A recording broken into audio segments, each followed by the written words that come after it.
The forbidden child. My name is Amelia Clark, and I've always been the tallest person in the room. Growing up in Manchester, it was the first thing people noticed. Not my smile, not my grades, not my jokes, just my height.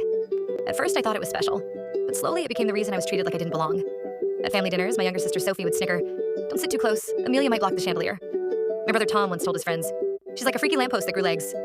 Everyone laughed. Even my mother sighed one day and said, "Why can't you just be normal?" That cut deeper than any joke. But the worst moment came when I overheard my parents late at night. My father's voice was sharp. She should never have been born. People stare at her. She's forbidden. My mother didn't argue. She just stayed quiet. Imagine hearing your own parents say that about you.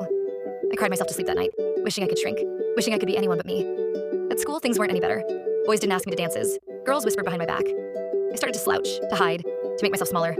But no matter what I did, I couldn't escape being too much. Then something happened that changed everything.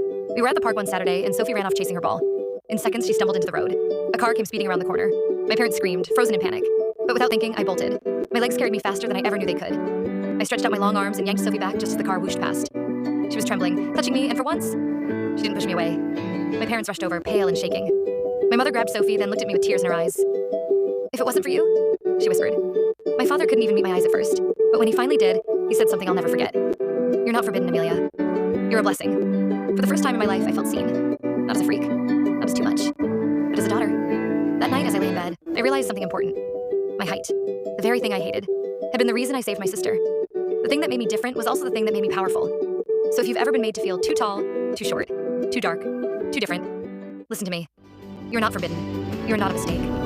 Sometimes the part of you people mock is the very part that makes you extraordinary. Have you ever been in my shoes? Rejected for something you can't change? Share your story in the comments. Someone out there needs to hear it. Like this video and follow for more stories.